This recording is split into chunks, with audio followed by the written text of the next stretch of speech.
સ્વાગત છે તમારું અમારી ચેનલ પૂજા કી રસોઈમાં। આજે આપણે બનાવશું રીંગણનો ઓળો। ઘણા લોકો એને ભરતું પણ કહે છે અને તેની સાથે ખાવા બનાવીશું ગરમા ગરમ બાજરીના રોટલા। તેના માટે મેં એક મોટું રીંગણ લઈ લીધું છે। તેને ઓઇલ લગાવીને ચપ્પાની મદદ વડેથી કટ મારી લઈશું, તેથી અંદરથી પૂરું શેકાઈ જાય। આ રીતે કટ મારી લેવાના, તેથી આપણું રીંગણ શેકાઈ સરસ રહેશે, અંદરથી કાચું રહેશે નહીં।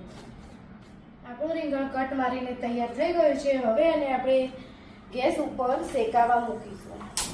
ગેસની ફ્લેમ ધીમી રાખવાની, તેથી રીંગણ સરસ આપણું શેકાઈને તૈયાર થઈ જાય।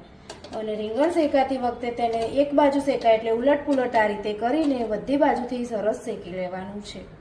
આ રીતે આપણું રીંગણ શેકાવા દેવાનું, આ રીતે ઉલટ પુલટ કરતા રહેવાનું। જોઈ શકો છો એક બાજુથી આપણું રીંગણ શેકાઈ ગયું છે। હવે આપણે ઉલટ પુલટ કરશું એટલે આપણું રીંગણ શેકાઈને તૈયાર થશે। આપણું રીંગણ શેકાઈ ગયું છે। હવે આપણે તેને ગેસ ઉપરથી ઉતારી લઈશું અને આ રીતે એને ઠંડુ થવા દેશું। ઠંડુ થઈ જાય પછી છાલ કાઢી લેવાની અને પછી તેનો ઓળો બનાવવાનો।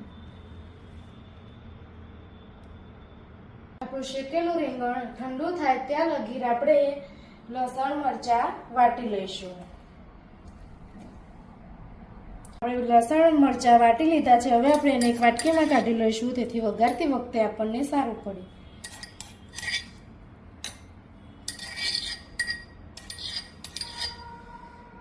લસણ મરચાં વાટીને તૈયાર કરી લીધા છે। સાથે આપણે લીલું લસણ અને લીલો કાંદો બે સુધારીને તૈયાર કરી લીધું છે। અત્યારે શિયાળામાં લીલું લસણ અને લીલા કાંદાનો ઓળો ખૂબ સરસ થાય છે।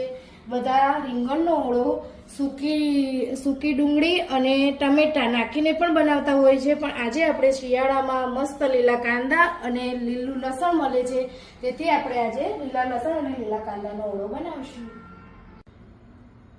જોઈ શકો છો મિત્રો, આપણો ઓળો ઠંડો થઈ ગયો છે એટલે છાલ સરસ રીતે ઉખડી જાય છે। આ રીતે છાલ ઉખાડી લેવાની। છોલીને તૈયાર કરી લીધું છે। હવે પાછળનું ડીટડું આપણે કાઢી નાખશું ચપ્પાની મદદથી। પછી આ રીતે ચપ્પાની મદદથી મેશ કરી દેવાનું। મેં 3 મોટા ચમચા તેલ લઈ લીધું છે। તેલ હવે આપણે ગરમ કરશું। તેલ આપણું ગરમ થઈ ગયું છે। હવે એમાં આપણે નાખશું જીરું। જીરું સંતળાઈ જાય એટલે આપણે નાખશું હિંગ। પછી એમાં આપણે નાખશું લીલો કાંદો।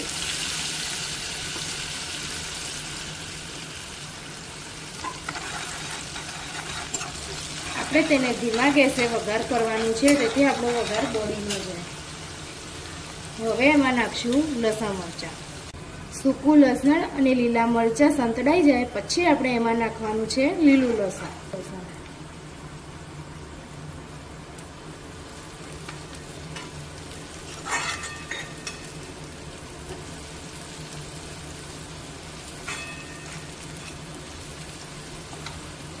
હવે આપણે એમાં મસાલા કરી દઈશું। હવે એમાં આપણે નાખશું અડધી ચમચી હળદર, અડધી ચમચી મરચું। તીખું મરચું છે મેં અડધી ચમચી લીધું છે, તમે તમારા હિસાબે જેટલું તીખું ખાતા હોય તેટલું મરચું નાખી શકો છો। એમાં આપણે નાખીશું 1 ચમચી ધાણા જીરું અને એમાં નાખીશું મીઠું સ્વાદ પ્રમાણે।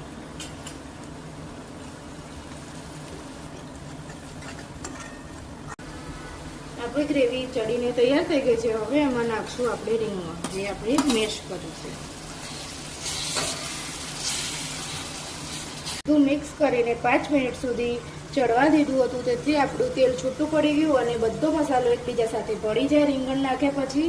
એટલે આપણે આ રીતે એને ચડવા દેવાનું। પછી આ રીતે તેલ છૂટું પડે એટલે એની અંદર ધાણા નાખશું। હવે તેલ છૂટું પડી ગયું છે આપણું। હવે એની અંદર આપણે નાખીશું ધાણા, જે મેં ધોઈને સાફ કરીને લીધેલા છે। આપણો ઓળો બનીને તૈયાર થઈ ગયો છે। હવે આપણે રોટલા બનાવવાની તૈયારી કરશું। તેના માટે આપણે તાવડી લઈ લીધી છે। તેને ગેસ ચાલુ કરશું। તાવડી હાઈ ફ્લેમ ઉપર મૂકવાની। રોટલો કરતી વખતે ગેસ ધીમો કરવાનો નહીં, હાઈ ફ્લેમ ઉપર જ કરવાનો, તેથી રોટલો ચડે સરખો। તાવડી ગરમ થાય ત્યાં લગી આપણે રોટલા માટે લોટ બાંધીશું. તેના માટે 1 વાટકી લોટ લીધો છે, તેમાં મેં મીઠું નાખ્યું છે. હવે તેમાં પાણી વડે લોટ બાંધીશું. બાજરીનો લોટ સરખી રીતે મસળીને બાંધવાનો, તેથી આપણા રોટલા સારા બને.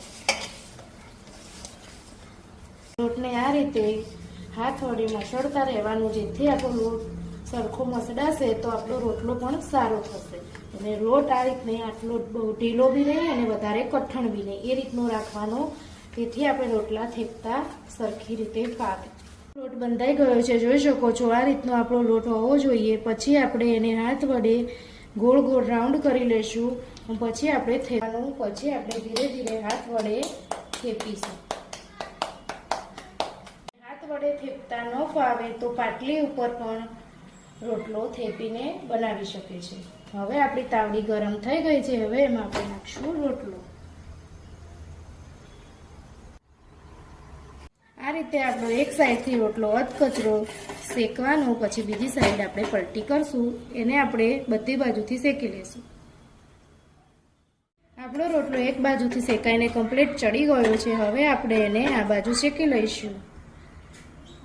રોટલો ચડીને તૈયાર થઈ ગયો છે, જોઈ શકો છો મિત્રો. ફૂલીને સરસ તૈયાર થયો છે. હવે આપણે એને લઈ લઈશું. રોટલા અને ઓળાને સર્વ કરીશું.